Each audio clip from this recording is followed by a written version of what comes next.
One thing I love about hip hop is that there's always an album or artist that comes along and changes everything.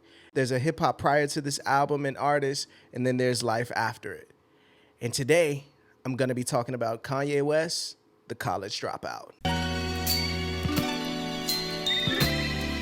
Man, I can't believe it's been 20 years since this album came out. Like, I was 14. I just gave my age away. I just can't believe it's been so long since this album came out because it still sounds great today. The idea I had with this video was not so much doing a review, but just going through some of the moments of this album and going through the track listing and just giving flowers to how great a body of work this is. I remember being 14 when this album came out, and I remember hip-hop, how hip-hop was before College Dropout, and I remember how it was after, and it was never the same. This album represents to me as well the underdog doing the unthinkable, going up against adversity, going against all the naysayers, and even if they don't agree with you, I'm gonna live my life the way I want to, you know? I'm doing what makes me happy. And I think that's one of the things that the College Dropout represents. I think it's one of the things that people hold on to when they say we miss the old Kanye and things of that nature, which is a crazy thing. Can you imagine your friend saying, I miss the old you? It was the feeling that they got of inspiration and being seen, and it's something that you just can't take back or relive. So I wanted to go through some of the songs on here and just talk about that time. College Dropout and Graduation are his two highest selling albums for sure. College Dropout has to been over 5 million records by now. Spawned singles like Slow Jams, Through the Wire, Jesus Walks, All Falls Down, Workout Plan. Just so many great moments on this album, right? And for a debut, it's like you couldn't ask for a better debut, you know what I mean? It's up there with the greats. It represents, even from the start, he figured out, like, where do I fit in with this shit? Kanye's Kanye now, but you gotta think back then, the era and time in hip hop. It was gangsta rap everywhere. We're just entering the 50 Cent era. Get Rich came out less than a year ago. The separation from backpack rapper and street rapper were just two totally different lanes, and they didn't coexist at all. So even to have a Kanye sign with Rockefeller at the time was something like unbelievable in a way, so much that they didn't even believe it. But he made an album strictly targeting the average kid who goes to college, who works at retail, who's not a gangster, who's not a pimp, who's not just over barbaric, that hip hop superhero that we used to have in the early 2000s, late 90s. It was the average Joe. This is the Average Joe album. I feel just like him, you know what I mean? So when he opens the album with the skits, D-Ray doing a Bernie Mac accent, asking him to, like, can you say something to the kids to give him something uplifting? And he goes into, I got the perfect song for the kids to sing. And he goes into We Don't Care, the perfect intro to this album and new era. Like, it represents everything. All my people that's drug dealing just to get by, stack your money till we get sky high. We weren't supposed to make it past 25, but joke's on you, we still alive. And in that song, he talks about, you know, his life as well, but he also talks about the struggles that's going on in the inner cities. Kids getting bussed off to school, kids got dyslexia, their favorite 50 Cent song, 12 Questions. They trying to kick us out like we don't live here.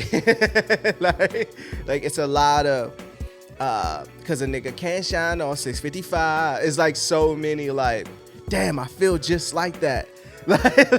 Like he understands. And to have like the graduation day skit come on following, and to have the kids singing on there as well is like just genius in itself. To have D-Ray come back in with the next skit, like, what the was that, Kanye? Like, I told you to do something uplifting for the kids. I got you out here with these white people, and this is how you act. Use a nigga. I can remember that shit like it was yesterday. Like, that's so amazing. And to go from that into All Falls Down, which with that Lauryn Hill sample, with Selena Johnson re-singing it, and he touches on just the insecurities of a black woman and trying to find her path. Like, she went to college and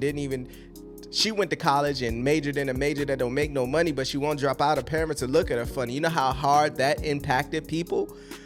Like, just that little line right there, like, cause it's so true, right? So she moved down south, she cut her hair off, now she look like Eve.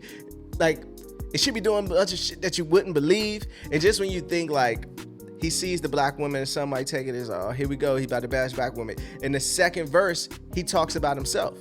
and shows how he's insecure and buying all these things just to make it seem like he's bigger than what he is. Like, I went to Jacob with 25,000 before I had a house, and I'll do it again. Those lines and those moments, even him like, I got a couple pass through bills, I won't get specific. Like just to show that self-awareness, and for that to be the second track on the album is crazy. Like, to go into Jesus Walks, to go into the Fly Away, to go into the Spaceship song, where he again speaks right to that demographic of people who are right in the middle. Like, yeah, I'm from the hood, but I'm not a criminal. I want a regular job. Like, I want to go to school. Like, I worked at a retail shop I worked at a retail store when I was a teenager. And when I tell you that Spaceship verse on here connects so heavy to me, like, but let some black people walk in, I bet you they show up they token blackie. You know what I mean? Or even to have his boy GLC on there talking about his upbringing and his stuff that he's going through, that his mother passed. And then you got Consequence on the last verse speaking as a rapper who once had what some would think it all, like he was a part of Trap Called Quest and had to go back to working a regular job. Everything was taken away from him. Like, no A&R wanted to hear him, no record label wanted to hear him. And you got people coming up in the mall, hey, I think I saw you in a Scenario video last night. Like that, we never heard a rapper talk about the downsides of it. Like, you never heard a rapper talking about being broke, especially back then. Like, you never hear a rapper talking about, I had it all and now we took it all away. Back then, no. The ego was too rampant. Jesus Walks, I don't even have to talk about that. Jesus Walks is like another song that changed the trajectory of Kanye West and separated him from even the Backpackers. Like, it was a record that ironically it's what he wanted it to do. Like, if you remember in the last verse where he says, next time I'm in the club, everybody screaming out Jesus Walks. Like, that song became so monumental. That being on a Rockefeller album is crazy. Like, just crazy. To go into Never Let Me Down, which I'm a big Jay-Z fan, but I was never a fan of the verses on here. They're cool to me, but the standout was the Kanye verse, that him talking about his grandfather and making his mother sit in those segregated seats where white folks ain't want us to eat. Or he talks to his girlfriend at the time, father who passed away, and like, I'm gonna marry your daughter, and you send tears from heaven when you see my car get balled up. Like, that shit hit. Is such a reality rap that's so not egotistical. Like, it's relatable rap. Like, to have the choir coming in towards the end just shows the beginning of his genius as like a great producer. To lighten the mood, he gets into Get 'Em High with Common and Talib Kweli, which is such a funny record. I remember hearing and just that Dropout part. I'm in the pocket like Wallace, I got the flow, I got Jawless, I can't call it, I got this real like alcohol. Like, I remember hearing that, I was like, oh shit, Kanye can rap. Workout Plan, some people might not like, but you also got to remember the time we were in. We were in the Eminem era where rappers weren't, Redman era where rappers weren't scared to do silly records. Like, everything wasn't so serious. It's not my serious girl song, it's not my serious shoot 'em up song, it's not my serious, like, we can have fun, like, we can laugh as well. And I think Workout Plan was the great addition to the album, that it needed that, you know what I mean? Because even though it's a very heavy album, if you look back at it, like, if you step out of it, it's a very heavy album. So to have Workout Plans and Get 'Em Highs on here, even Breathe In, Breathe Out, like, are great additions to this album. It's funny looking at the Genius doc and seeing Ludacris recording for this song, and you could tell he still wasn't a believer, but I guess he was like, you did give me stand up, so let me return the favor in a way.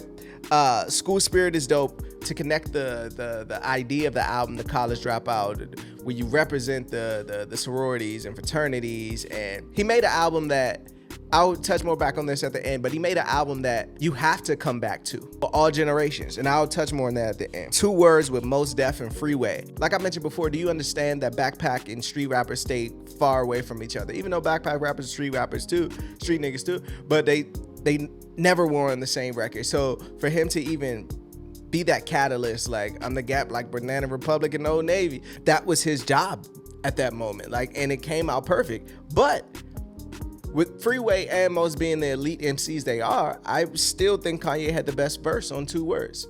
For him to be that hungry underdog, he showed out on all the songs with the top rappers. Through the Wires on here, that breakthrough single. I remember the first Through the Wire where it sounded like his jaw was really, really wired shut, and he had the line like in the same hospital where Biggie and Pac died, which is not true, but the original Through the Wire with that Shaka Khan sample at that time was just like, oh shit. I remember watching that video on MTV, like MTV2, and I was like, oh shit, it's really dope. I sound like how he said Dame reacted when he heard one of his verses, like, oh shit, it ain't even whack, it's actually dope. Like, and it was so true. Like it was kind of like his version of Mini Men. Like, a near-death experience that brought upon a new life. So I love that. Family Business has become one of my favorite records later in life. Now that's one of my favorite records. Like, just to hear that relatability, like when he says the line, you tell me you ain't did it and you ain't did it, and if you did, well, that's family business. Like, that little piece hits so hard. It means so much because we all have that. We all have that in our family. We got members that go to jail. We got members that do things that they shouldn't be doing. You know what I mean? But we still love them. And if you tell me you ain't do it and I love you, then you ain't do it. But if you did, you know, we keep that between us. That's the real ever, man. Last Call on here. I remember I used to listen to that song all the way through, all 13 minutes. Like, it was one of the illest beats I ever heard in my life. The story of how he summed it all up at the end, just telling you his whole like career up until that point to get to this point, and like, can we still get that deal at Rockefeller? That made you want to root for him, right? It was the perfect ending. Like, whoever, and I'm pretty sure it was him and whoever was in the circle, but that was the perfect ending to this album. Like, just perfect. And mayonnaise color Benz, I push Miracle Whips. Like, come on, man. Some of my favorite songs are here.